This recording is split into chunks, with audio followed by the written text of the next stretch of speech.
Friends, welcome back to my channel.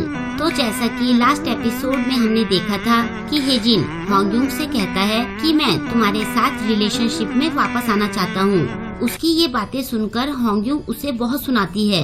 हेजिन उसे ये कहकर ब्लैकमेल करता है कि मुझे तुम्हारे और ये चान के रिलेशनशिप का सच पता है, और सोचो अगर मैंने सारे स्कूल को ये बता दिया तो क्या होगा। तभी उन दोनों को बातें करते देख ये चान वहाँ आ जाता है और जो स्नैक्स वो होंगयुंग के लिए लाया होता है उसे वो गुस्से में हेजिन के ऊपर फेंक देता है। कहानी में आगे हम देखते हैं कि ये चान गुस्से में हेजिन से कहता है, मैंने तुम्हें कहा था ना कि इसको परेशान करना बंद कर दो। लगता है तुम्हें ये बात समझ नहीं आई। तुम यहाँ क्यों आए हो? हेजिन कहता है, तुम हो कौन? मैं यहाँ होंगयुंग से बात करने आया हूँ। तुम अपने काम से काम रखो। फिर वो होंगयुंग को कहता है, मैं तुम्हें शाम को कॉल करूँगा, मेरी कॉल को इग्नोर मत करना। ऐसा कहकर वो वहाँ से चला जाता है। ये चान उस पर चिल्ला रहा होता है। फिर वो होंगयुंग से पूछता है, क्या तुम ठीक हो? उसने तुम्हें क्या कहा? तुम कहो तो मैं उसकी धुनाई कर सकता हूँ। और होंगयुंग ये चान को देखते हुए सोच रही होती है, क्या हेजिन ने सच कहा कि मैं सेल्फिश हूँ? फिर वो ये चान से कहती है, मैं ठीक हूँ, और ऐसा कहकर वो भी चली जाती है। रात को उसे हेजिन के मैसेज आते हैं। उसने लिखा होता है, मेरे मैसेज का जवाब दो। अगर तुम ये चान को खोना नहीं चाहती हो तो तुम्हें मेरी बातें माननी पड़ेंगी। ये चान भी उसे मैसेज करके कहता है, अगर हेजिन ने तुम्हें परेशान करने की कोशिश की तो तुम बस मुझे बता देना। उस जैसे बेवकूफ लड़के की गलतियों को इग्नोर मत करना। और बेचारी होंगयुंग सोचती है, क्या मैं सच में ये चान को यूज कर रही हूँ? दूसरी तरफ ये चान अपने मोबाइल में देखते हुए कहता है, खुद 10 मिनट में रिप्लाई करने का रूल बनाकर ये लड़की खुद ही रिप्लाई नहीं कर रही है। फिर वो होंगयुंग की गिफ्ट की हुई वॉच को देख रहा होता है। होंगयुंग रात को एक बुरा सपना देखती है जिसमें वो खुद को स्कूल में देखती है। वहाँ की दीवारों पर लिखा होता है, अपने 10 साल पुराने बेस्ट फ्रेंड को यूज करने वाली लड़की होंगयुंग है। उसे हेजिन की बातें भी याद आती है कि ये चान को कैसा लगेगा जब उसे ये पता चलेगा कि उसकी बेस्ट फ्रेंड ने उसे यूज किया है। तभी उसे ये चान अपने आगे दिखाई देता है। वो उसे आवाज देकर बुलाती है।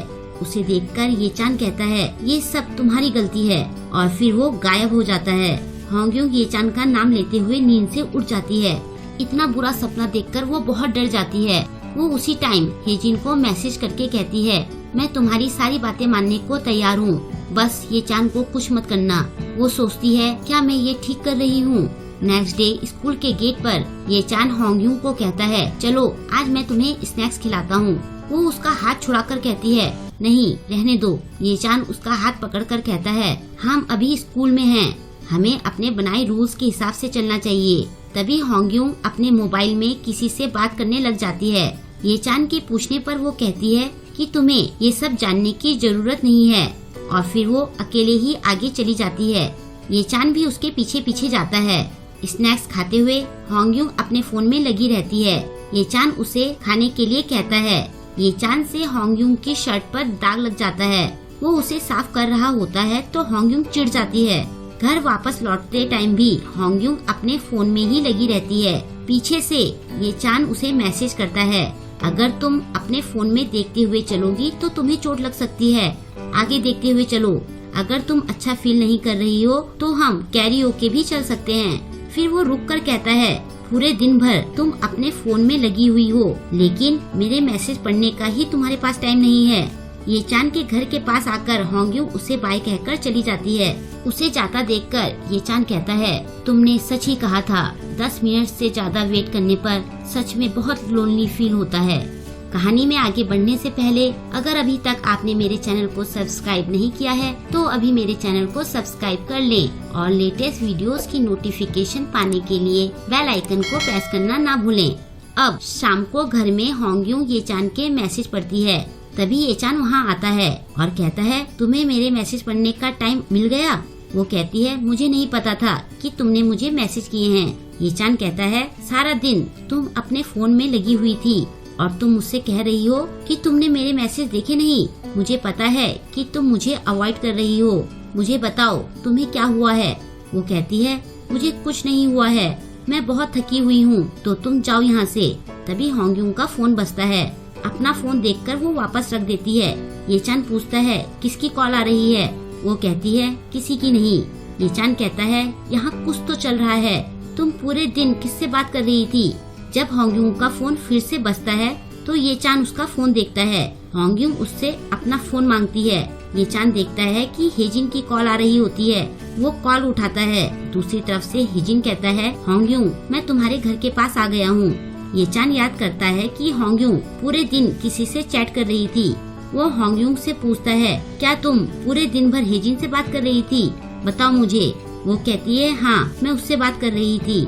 लाओ अब मुझे मेरा फोन वापस दो, मुझे उसे जवाब देना है। ये चान कहता है तुम्हें उसे जवाब देने की क्या जरूरत है। होंगयुंग चिल्लाते हुए कहती है क्योंकि उसे पता है कि हमारा रिलेशनशिप फेक है। उसने कहा है कि अगर मैंने उसकी बातें नहीं मानी तो वो ये बात सबको बता देगा। ये चान इरिटेट होते हुए कहता है तो इसलिए तुमने मेरे मैसेज का जवाब नहीं दिया और तुम पूरे दिन उससे बात करती रही। अब शायद तुम दोनों फिर से डेटिंग भी शुरू कर दोगे। वो कहती है तुम फालतू की बातें क्यों कर रहे हो।